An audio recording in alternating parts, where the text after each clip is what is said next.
Thanks for watching, and this is my story about my experience coming from the Philippines to United States of America, Los Angeles, California to be exact, right? So, anyways, this was around 99, 2000, and my mom petitioned us brothers so to go to America because our my mom and dad were separated. Mom's in America and dad's right here. So, anyways, I got over there and touched down in LAX, and I was imagining in my head because from the movies I've been watching, you got snow and white. That's what I was expecting to see, like snow and white people, like cold stuff like that. But that shit was hot as fuck. Like when I touched down over there, it was like, what the hell is this? This is just like the Philippines, but hotter. You know what I mean?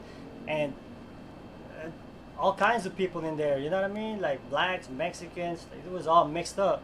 But anyways, fast forward, they enrolled us to school because we was young, like 13, 12, 11, 12, 13, and those were the times when I was like new, and so this was like a culture shock, you know what I mean? So we go over there, we go to school, and they immediately transferred me to seventh grade, in which I wasn't even supposed to be seventh grade, sixth grade only, but I guess they had me on. They gave me a test, and it was too easy. Actually, it was too easy, and it's a trip too, because at the class, in history class, there the teacher was making us read something, and everybody that she pointed out to read, they were reading hella slow. Like I don't know if they were doing that on purpose. Every paragraph they were reading, I don't know. They were just trying to be cool because if they read too good, then they might think like they're a dork or something. Those were my mindset during that time. And when it was actually my turn to read and I was reading cool, they were like, "Oh, all right, good job, whatever and shit." But I didn't even think about that. My mindset back then when I first got there is how to fit in, like how to be cool and stuff like that. Like what were they doing?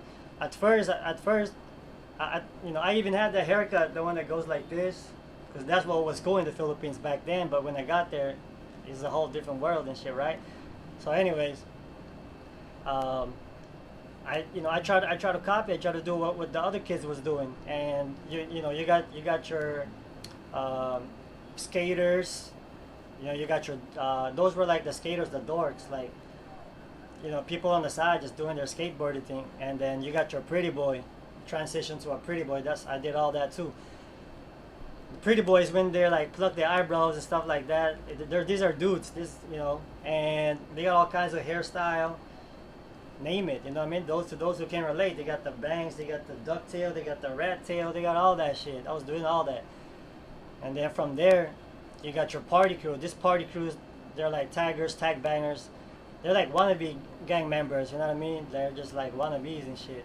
And I was one of those too. And it was called Crazy Pinoy Boys. It was just like a crew that with you and your friends just. But they're pretty organized too because we have meetings stuff like that. And eventually, I ended up joining a real gang. After like 2 years or something, I started. It's called Jeff Rocks in West LA. You know what I mean? And before all of that happened, before all of that happened, uh, in school, at first we was all together. The Cambodians. This is Fulton Middle School in Van Nuys, so I was hanging out. I was hanging around with them, and I was actually welcome to their projects in Van Nuys and Valerio, and I know all of them. I was cool with all of them. You know what I mean? I thought they were all my friends, and they started tripping like, fuck flip flops, fuck Filipinos. I thought we were all friends. You know what I mean? So some of these boys they were set tripping, they were gangbanging on me and shit, and they ended up jumping me in one of the school grounds.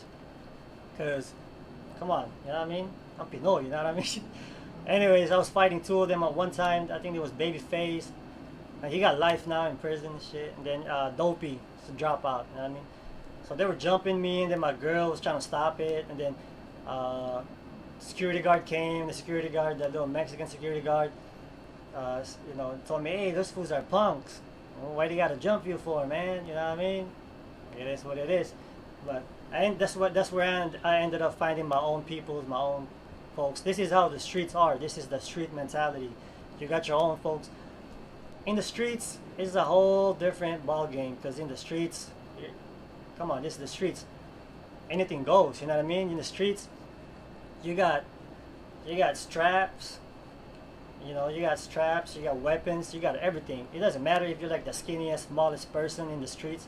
If you got a gun, you're powerful. You can beat anybody. You know what I mean?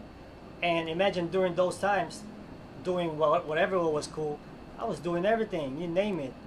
Smoking cigarettes, drinking, crystal meth, everything that I thought was cool in my head during that time. And mind you, this was I was like 13, 14 years old. You know what I mean? So it just got worse and worse. I got kicked out of high school because I got jumped. You know, I got set up by some Mexican fools, and then I go to a different high school. I got kicked out again. Uh, I got kicked out again, and because I got caught with brass knuckle and a freaking screwdriver, sharpened one. I went to juvenile hall for that for the first time. You know what I mean? So I was there for a week. You know, I got out and shit, and then uh, that was it. I started going to continuation school because apparently I can't stay in a real high school because you know I was a gang member, and then you know you get in trouble if there's you know you try to make a name out for yourself, and then you try to be somebody in your head. I wasn't thinking about during those times. I was thinking about, oh, I gotta study real hard so I can be a doctor, a lawyer. That wasn't my mindset. My mindset was, I didn't want to be a dork. I didn't want to be a pussy. I didn't want to back down to no fight. I didn't want to bow down to anybody. I want to fight back because I'm Pinoy. You know what I mean? That's what we do. But anyways, long story short, I came with my friends, and this is what happens, and bam, I get in trouble, right? I get in trouble for something big, and here you go. From being ignorant to the California law, this is where I got laced up real quick, because now they're charging kids as an adult, in which I didn't know, and then now um, they're adding gang enhancement. They're adding like 10 more years to your sentence if they can prove you're from a real gang and you're a real gang member. They can prove that, or even if there's somebody just said something, they can use that against you at court and give you 10 years. So, anyways, that's how to summarize my little experience in the streets, transitioning from just going to school and fighting back, all the way to hanging out with gang members, and that's what ended up happening. They called me youngster. I was the youngest one, but I didn't give a fuck. I was down. I was down. Those were your mindset. Whatever it is, I'll do it. Actually, I was doing it, so that's what ended up happening and shit.